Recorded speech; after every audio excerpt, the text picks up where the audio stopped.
The door was locked. Looking through the window, I could see that there was nothing in the van. Hobbs must have taken the portfolio inside.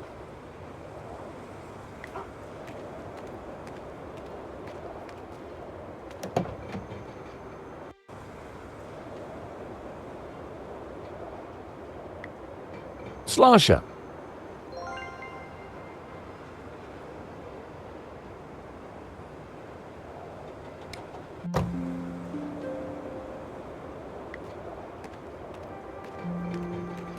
Piles of junk, mostly boxes of old paints and scraps of picture frames. Mixed in were wires, cardboard, and some dubious-looking old clothes.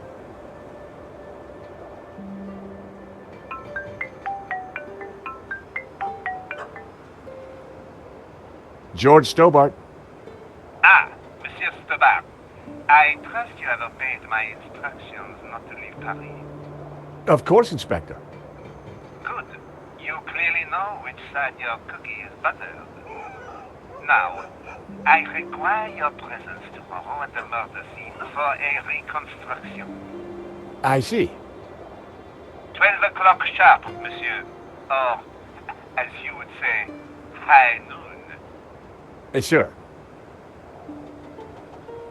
Any failure to comply, and I shall have you extraordinarily rendered. Have a nice day now. And you. That was Nave. We're required back at the gallery tomorrow for a crime scene reconstruction. Let me guess. Non-attendance is a criminal offense? You got it.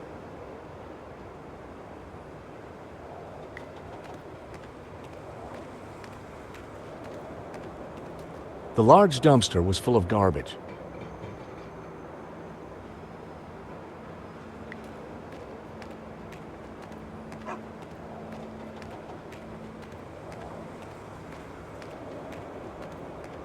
It was Hobbs's mailbox. There was a note hanging out. For a second, I debated the morality of mail snooping. It was a short debate, and I won.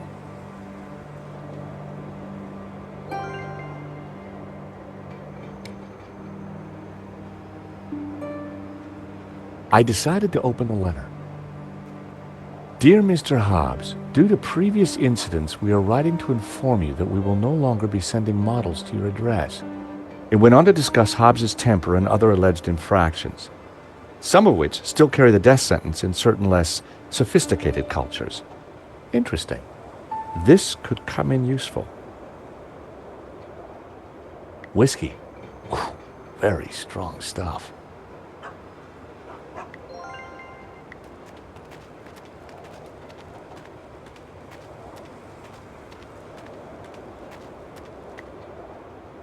There was a light on up above, and I could hear music playing. Someone had to be home.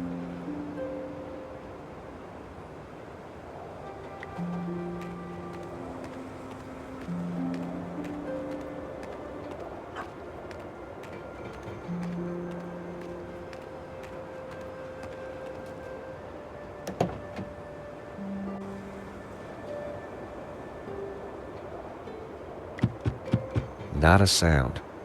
The horn wasn't working. I popped open the van's hood.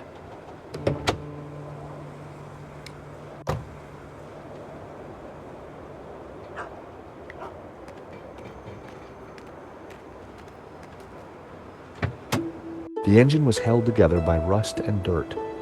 Everything was covered in a sticky film of dirty black oil.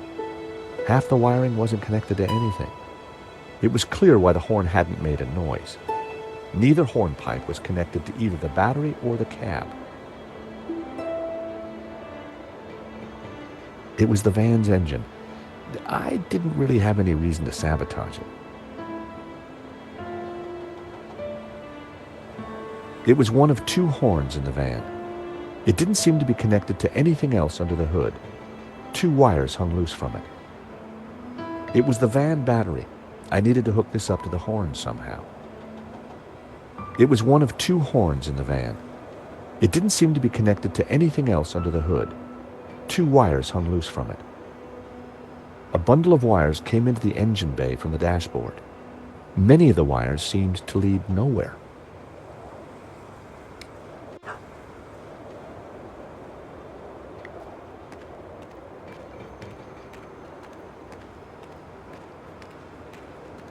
I had found just what I needed.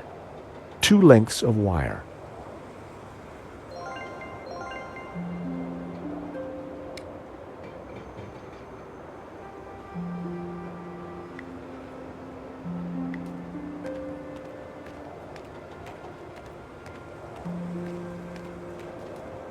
The engine bay was a mess.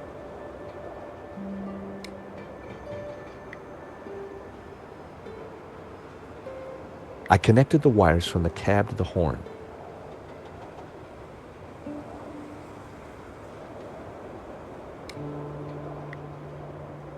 Nope, I needed to try something else.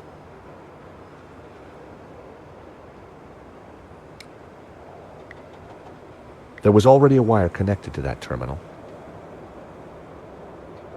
A loose wire hung from the left-hand horn.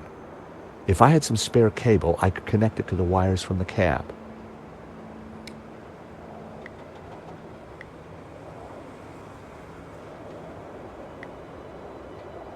A loose wire hung from the right-hand horn.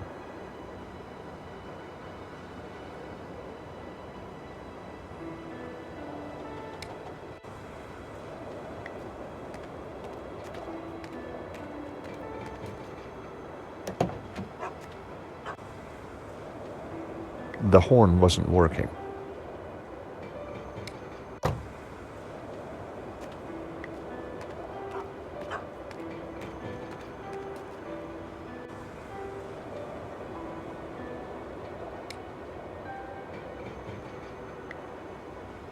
That wasn't worth trying.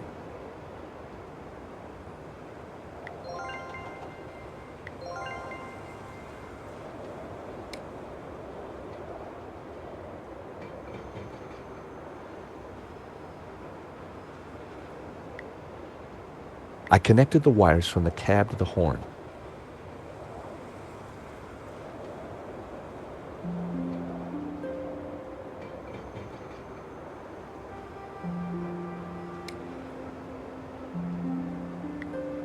I snipped the wire in half.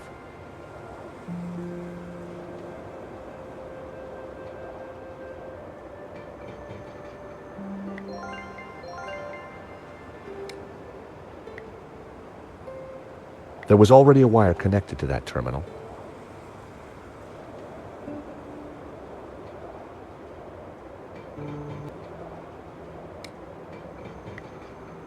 That wire wasn't long enough to reach between the 2 horns.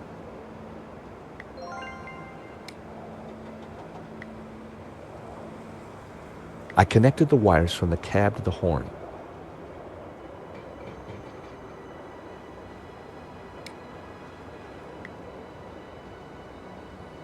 That wire wasn't long enough to reach between the 2 horns.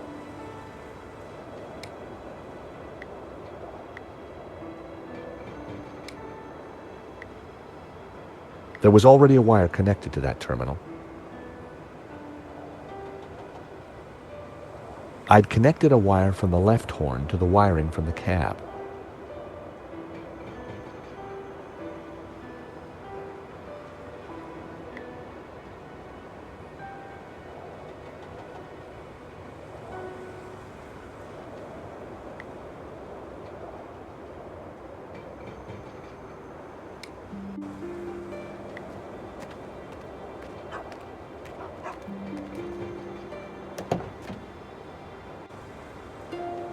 The horn wasn't working.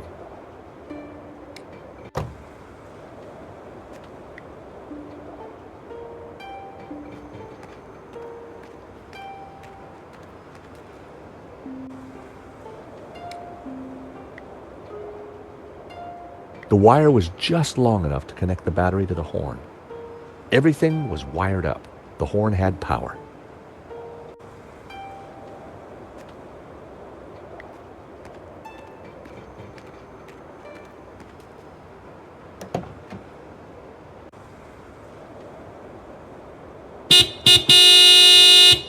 I figured that should get Hobbs' attention.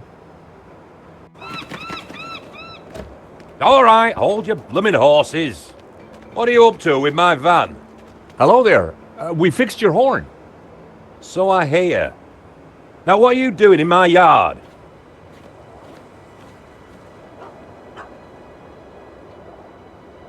Afternoon, Mr. Hobbs. We're from the model agency. About blooming time. I'm on a deadline. You better come up.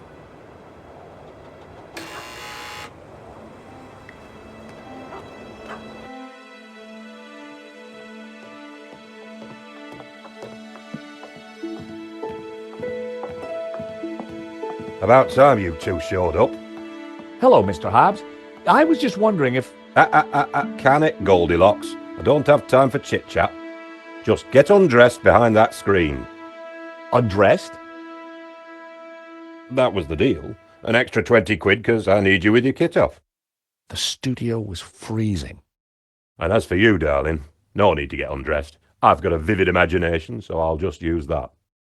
Either way, just go sit over there on that rug and give me your best belly pock floozy.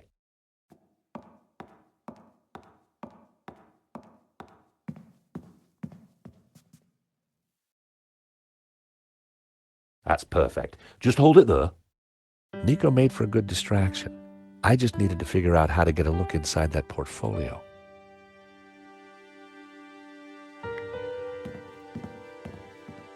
A variety of liquor bottles, all empty.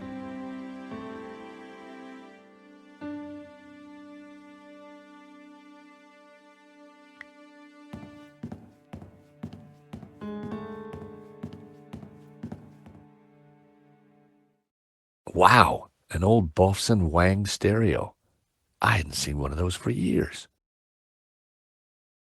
The record had stopped. It was Jasmine Breeze by the Hairy Lobsters. Hobbs seemed to have a thing for 70s psychedelic jams.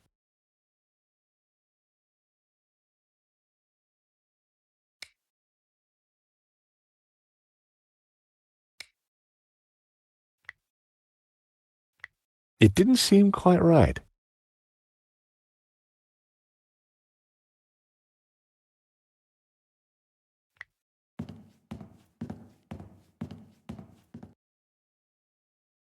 Hey, I'm still drinking that.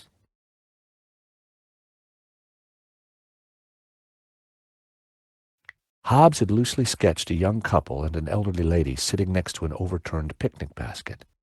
The three characters were naked. Behind them, two men in suits were chatting.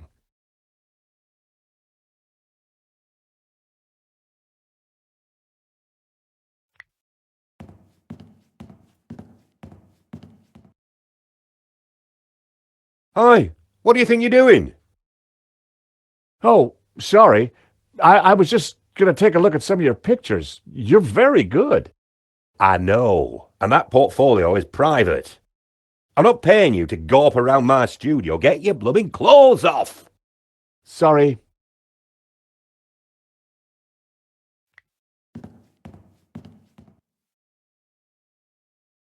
The fuse box was emitting a sinister buzzing sound. It should have been condemned years ago. The thermostat looked older than the building itself.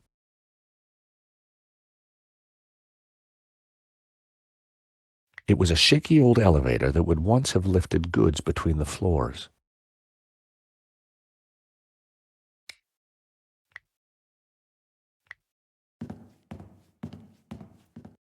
How about a top-up, Mr. Hobbs? Thanks, but I've already got a glassful.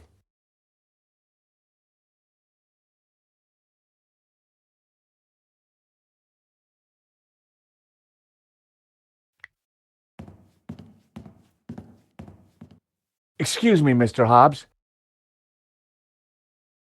Oh, what do you want? You're supposed to be sprawled naked on that rug with the family jewels out.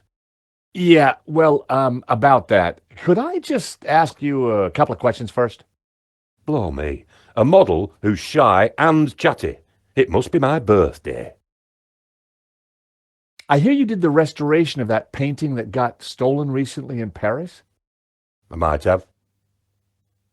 It's a fine piece. You can smell the pain in every brushstroke. Do you know a Russian called Medovsky? You know Medovsky? Everyone in the London art scene knows Medovsky. And everyone in the London art scene who likes their kneecaps knows when to keep their trap shut.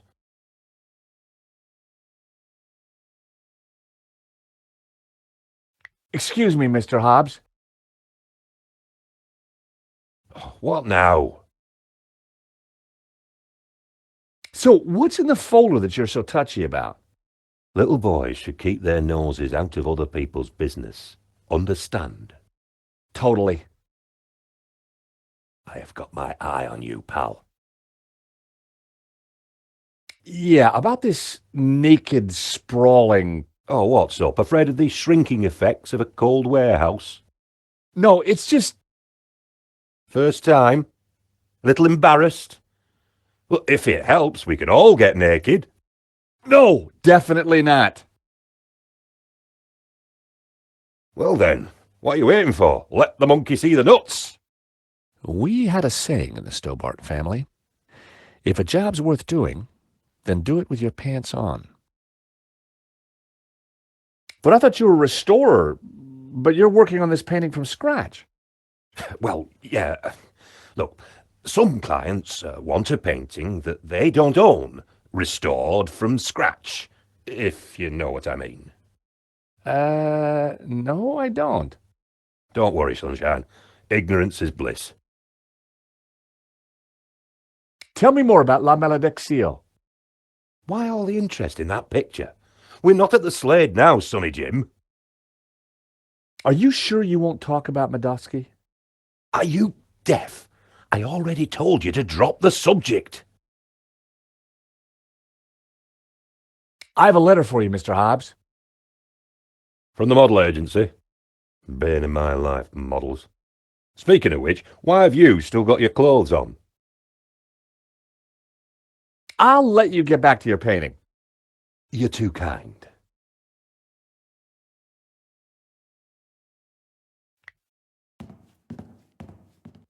A variety of liquor bottles, all empty.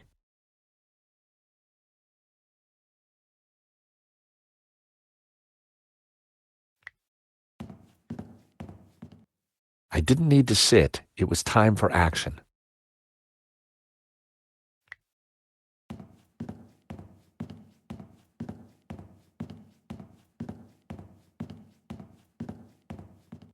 My, if it isn't George Stobart. Lady Piermont. Oh, my. You're... Naked? Of course. As an artist's muse, one often finds oneself en pelotas. Now, George, don't be shy. Come here and give me a big hug. That day was the day the nightmares had begun. Trapped, smothered, choking on lavender. George, darling, pass me my robe. It's terribly cold in here.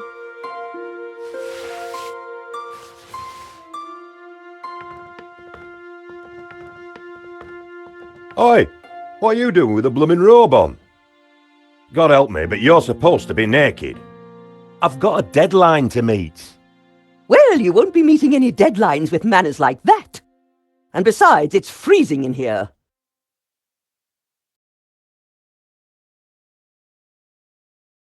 Lady Piermont and I had met before. She was larger than life, in every way.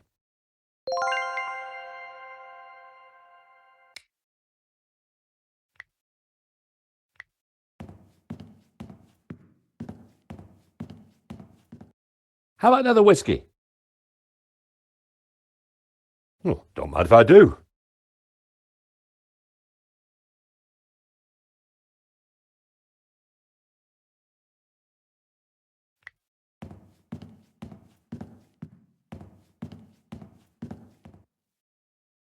Lady Piermont. Oh, George, be a darling and sort the heating out in here. I'll see what I can do.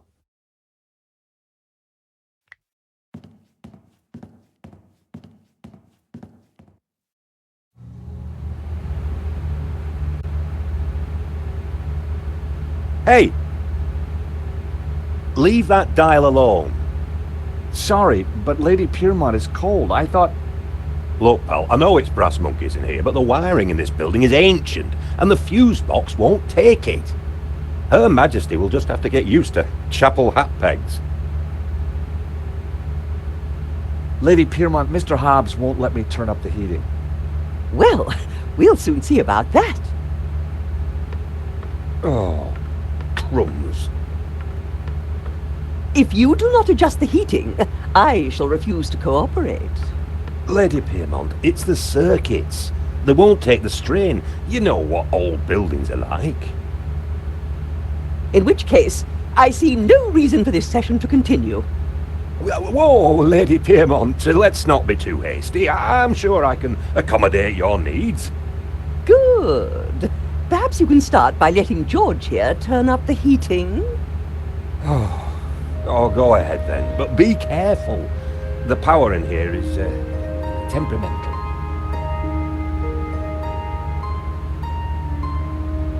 I turned the thermostat up as far as it would go.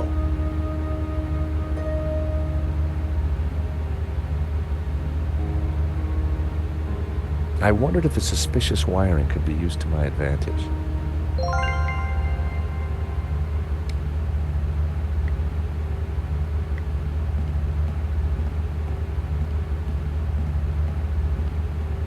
How about another whiskey?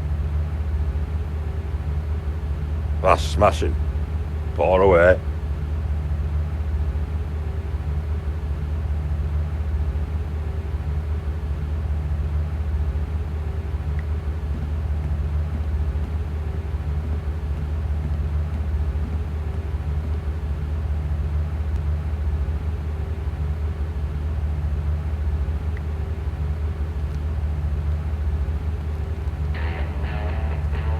I turned the volume up a few notches. I turned the volume down again. I turned the volume up a few notches.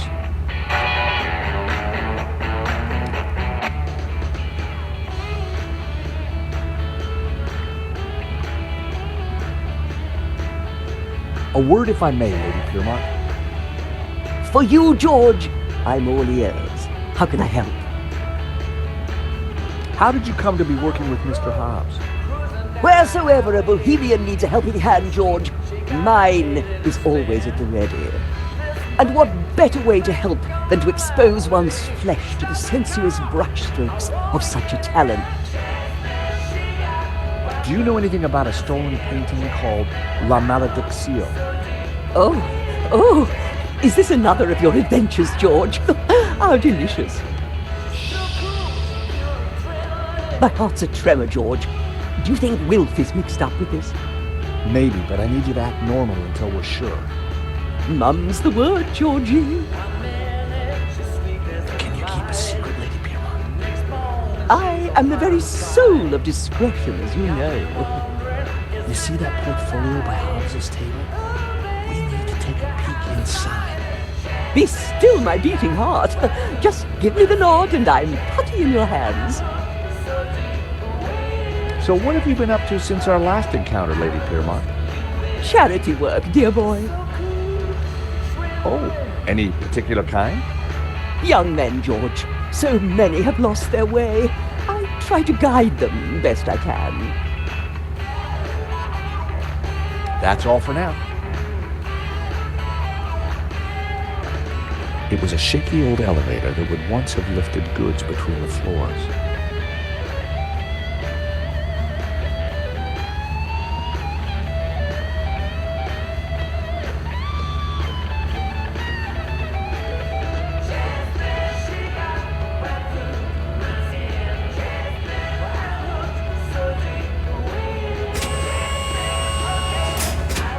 Oh, you!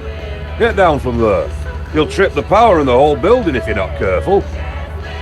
Blowing the power would certainly have distracted Hobbs, but the elevator alone wasn't going to trip the whole system.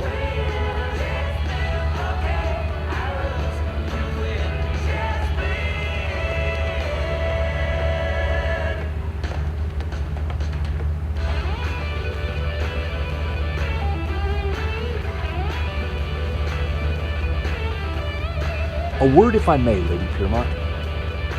For you, George, I'm all ears. How can I help? Lady Piermont, we need your help. How thrilling! What do you need? Subterfuge? Leisure domain? Actually, I just need you to step on that lift behind you. Oh, but of course.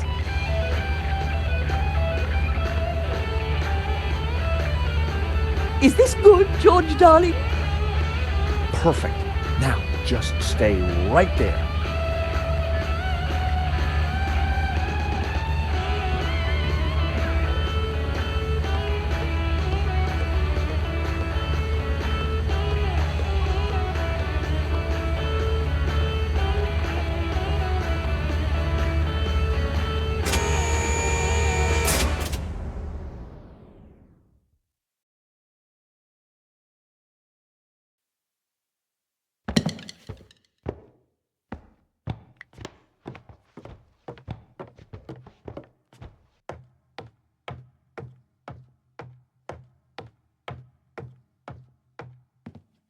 Now was my chance.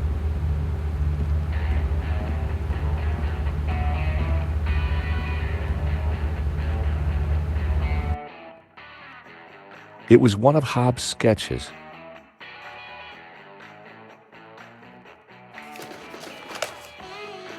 More of Hobbs' sketches. The model looked familiar. Impressionist sketches. Well, it wasn't La Malediccio, but it did appear to be a study for an element of the painting, the Ouroboros. There was something different about the image in the center. I figured the sketch might come in handy, so I took it. What the heck are you doing with those? They're private papers. Huh? Well, that was fun. Just like when you were a private dick, George. So, you're not models? No, Mr. Hobbs. Well, you can't be a copper. You're not stupid enough. So what the blazes are you doing in my studio? We're investigating the theft of La Malediccio. I told you I just restored it. That's what I do. Restore paintings. And these sketches? Studies done during the restoration. Nothing more. I've got naught to do with what happened after that painting left this studio. How was I to know it was going to get Henri killed? Hang on a second. How do you know Henri's dead? Look, he and I went back a long way. The Lézard Bleu was on the rope, so I got the painting into his exhibition. Nothing like this was supposed to happen. We're not accusing you of anything, Mr. Hobbs. We just want to get to the bottom of this. I get that, and I'll help you however I can, but this mess is way above my pay grade. How come you needed to make so many sketches of the painting to restore it? Restoration's not about throwing a load of paint around. It takes research. The Serpent is a complicated painting. A lot of subtext, a lot of symbols. Why would anyone want to steal La Malediccio? It's not exactly a famous painting. True, but there is something special about it that's hard to describe. There's conviction in every brushstroke. Whoever El Serp was, he had a tale to tell. The symbolism is deeply religious. We have reason to believe that Medovsky is mixed up in the theft of La Malediccio. Eh? What would he gain from stealing his own painting? We have strong evidence that Medovsky is not the real owner. You'll have a hard time proving that. Medovsky has a full set of provenances for the painting. It traces its legitimate ownership all the way back to the painter. Why didn't Medovsky mention it? Because they're not with him. Henri's got them. Or had them. And Henri is dead. So ask his partner. Lane? Lane, yeah, Lane. Look, pal, you're wasting your time looking for conspiracies here. And you're wasting my time if you're not actually going to get naked. Go get the provenance from Lane, and everything will turn out hunky-dory. But it also puts Marquez's story into question. Not my problem, darling.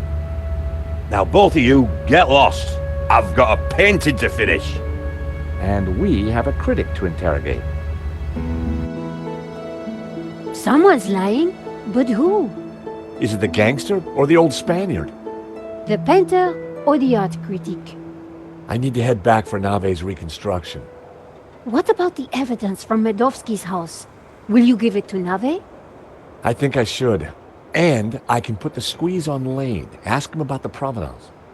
Good. I've got lunch with Ronnie tomorrow. This story is hotting up, and I want to make sure he keeps me on it. Taxi!